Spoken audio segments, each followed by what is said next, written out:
सबसे पहले जो मुझे मेरे अफसरान बाला ने डीआईजी साहब, सीसीपीओ साहब, एसपी साहब और डीएसपी साहब, उन्होंने ये टारगेट दिया कि ये बच्चा है, ये दूसरे माह से अगवा हुआ है। जब वालदा अपने बच्चे को मिली, पोजीशन वालदा की देख के मुझे ज़िंदगी में खुशी महसूस नहीं हुई जितनी मुझे उस टाइम खुशी महसूस हुई। अल्लाह का शुक्र अदा करता हूँ। मैं तो ये कहूँगा कि सबसे ज़्यादा जो उसकी माँ की दुआ है, उसकी माँ की दुआ ने मुझे कामयाब। वीडियो देखने से पहले वेलकम पाकिस्तान को सब्सक्राइब करें, लाइक करें और शेयर करें। अस्सलाम वालेकुम नाज़रीन, मैं हूं आपकी मेज़बान रुखसाना नूर। आप देख रहे हैं वेलकम पाकिस्तान। इस वक्त मैं मौजूद हूं थाना मिलत पार्क में, जहां पर 7 माह पहले बच्चा घर से चला गया था, जो कि थाना मिलत पार्क ने अपनी दबंग कार्रवाई के साथ इन्वेस्टिगेशन इंचार्ज जावेद साहब ने बरामद किया। हमारे साथ मौजूद हैं उनकी वालदा और इन्वेस्टिगेशन इंचार्ज जावेद साहब। आइए चलते हैं जी। ये हमारे साथ मौजूद हैं उस बच्चे की वालदा, जिनसे हम बात करते हैं कि वो इनको किस तरह मिला और घर से क्यों गया। अस्सलाम वालेकुम। वो बच्चा घर से काम पे गया और वापस नहीं आया। 7 माह बाद हम बहुत ढूंढते रहे, बहुत दुआएं करती रही हूँ। इनके पास आती थी, इन्होंने बहुत तामन किया, अच्छे तरीके से पेश आते थे जी, बहुत नाइस हैं। तो 7 माह बाद इन्होंने हमें ढूंढ के दी। आपके ऊपर क्या बीती, क्यों गया? बहुत मुश्किल से टाइम पास हुआ है। मुझे मैं जानती हूँ या मेरा खुदा जानता है कैसे वो वक्त मुझे याद आता है, तो अब भी मेरे ना बहुत रोना आता है कि इतनी मुश्किल से मैंने टाइम गुजारा। और पुलिस ने आपके साथ कैसा तावन किया? बहुत अच्छा तावन किया, लेकिन इस चीज़ की मुझे उम्मीद नहीं थी, उन्होंने अच्छा तावन किया। सब कहते थे कि ये ऐसे ही करते हैं, ढूंढ के नहीं देंगे, ऐसे करेंगे, आप पैसे दो, ये करो। मैं जब भी आती थी तो भाई मुझे बहुत तसल्ली देते थे कि बाजी आपका बेटा मैं ढूंढ के दूँगा। ये जावेद साहब बहुत अच्छे हैं और उन्होंने जैसे कहा था वैसे ही मुझे ढूंढ के दिया और मेरा बहुत अच्छा साथ दिया जी। ये हमारे साथ ही उनके भाई बैठे हुए हैं, उनसे भी हम पूछते। हाँ जी, आपका भाई गया तो आपके ऊपर क्या बीती और आपने कैसे वो इतने मंथ उसका इंतज़ार किया? डेली याद आता था, बच्चों को देखते थे, बच्चे रोते थे, खुद भी ख्याल आता था। और उनकी जो सी बीवी थी उनको भी देखते थे, रोना आता था। कज़न भी थी, तो ये मामा को भी देखते थे, मामा भाई को रोती थी, तो इसलिए भाई याद आता था। तो डेली हम इधर आते थे, तो ये हमें अच्छा रवैया करते थे। आपने पुलिस में आके रिपोर्ट करवाई? जी, हमने पुलिस में आकर रिपोर्ट करवाई। तो पुलिस वालों ने आपके साथ कैसा तावन किया? अच्छा तावन किया, इन्होंने दिन रात मेहनत करके हमें ढूंढ के दिया। जी, हमारे साथ मौजूद है इन्वेस्टिगेशन इंचार्ज जावेद साहब। इनसे पूछते हैं कि वो नौजवान शान को बरामद किया, किस तरह किया और कितनी कोशिश की, दिन रात की मेहनत। आइए हम इनसे जानते हैं।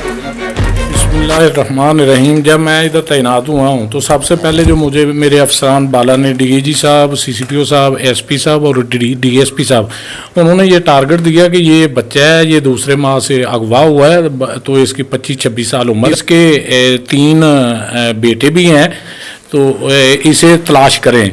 तो अल्हम्दुलिल्लाह मैंने मदइयों से रब्ता किया। ये मदइया जो रक्साना बीबी, ये हमारी बहनों जैसी है। मैं इनके घर गया हूँ, इनकी फैमिली को मिला हूँ और जो मगवी है उसके बच्चों को मिला हूँ, उनसे तमाम मालूमात हासिल की हैं।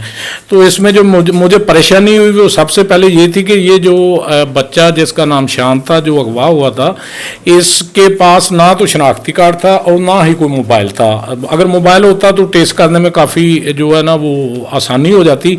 इसलिए फिर हमने इसका इनके घर वालों से और दूसरे लोगों को शामिल तफ्तीश करके पता किया कि ये किस कैटेगरी का है, क्या काम करता है। तो हमें बताया गया कि ये जो अतवार बाज़ार या बुध बाज़ार लगते हैं, इनमें ये कारोबार करता है, तो उधर जाता है। तो फिर हम जितने भी ये हफ्ते बाद जो बाज़ार लगते हैं, आमतौर पे इतवार को, बुध को, जुमेरात को, तो इन बाज़ारों में हम जाते रहे हैं, जाके लोगों से पूछगिछ करते रहे। जाते तो हम सफ़ेद पारचात में रहे हैं ताकि इसका पता चले। इसके लिए हमने सियालकोट भी रेड किया है, गुजरात भी रेड किया है, उसके बावल नगर भी रेड किया है, काफ़ी ज़िला में रेड किया है, काफ़ी कोशिश की है।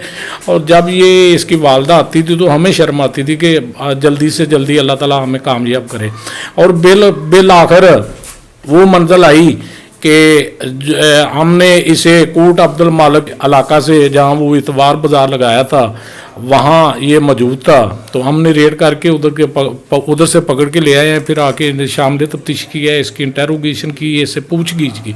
तो इसने बताया कि मैं अपने दोस्त के साथ चला गया था, मुझे किसी ने अगवा ना किया। तो जब इसमें जो अहम बात है वो ये है कि जब मैं बच्चे को लेके आया तो मेरे आने से पहले जो बच्चे की वालदा है वो मेरे पास थाने में मौजूद थी। और जब वालदा अपने बच्चे को मिली है तो इनकी जो पोजीशन वालदा की देख के मुझे ज़िंदगी में खुशी महसूस नहीं हुई जितनी मुझे उस टाइम खुशी महसूस हुई। और मैंने अल्लाह का शुक्र अदा किया कि या परवरदिगार तेरा शुक्र है कि तूने मुझे इस जो टारगेट मिला था इसमें मुझे कामयाब किया है। और इनकी दुआएं हैं जिनकी वजह से आज तक चल रहा हूँ, काम करता हूँ। मुझे बहुत खुशी हुई और आज भी मुझे जब वो सीन याद आता है तो मैं अल्लाह का शुक्र अदा करता हूँ। और मैं कहता हूँ कि ये अल्लाह की ख़ास, और इसको लाने में, इनके हवाले करने में मैं तो ये कहूँगा कि सबसे ज़्यादा जो उसकी माँ की दुआ है, उसकी माँ की दुआ ने मुझे कामयाब किया है और उसी दुआ ने अल्लाह ताला ने सुन के उनका बच्चा उन तक पहुँचा है। अच्छा, आप ऐसे बच्चों को क्या पैगाम देना चाहेंगे? मैं बच्चों को पैगाम देना चाहता हूं कि जो भी हैं अपने वालिदैन को बताए बगैर घर से ना जाएं, और जहां भी जाना है बिल्कुल अपनी माँ को, अपने बाप को या घर में जो भी बड़ा है उसको बता के जाएं। और वालिदैन को भी चाहिए कि बच्चे जब बाहर जाते हैं उनकी एक्टिविटीज़ पे नज़र रखें कि वो उनके जो दोस्त हैं जिनके साथ उनका ज़्यादा बैठना उठना है वो किस कैटेगरी के लोग हैं, वो शरीफ है या नहीं शरीफ। तो ये एहतियात करनी चाहिए। और बिल्कुल जो घर से जाते हैं उन्हें अपने जो भी घर का सरबराह है और उन्हें बता के जाना चाहिए ताकि बाद में कोई परेशानी ना हो। ये थे जवेद साहब जिन्होंने अपनी मेहनत और दिन रात की मेहनत से, लगन से बच्चे को वहां से बरामद किया और उसकी वालदा को मिलवाया। और इसके साथ ही रुखसाना नूर को इजाजत दीजिए और देखते रहें वेलकम पाकिस्तान। अल्लाह हाफिज।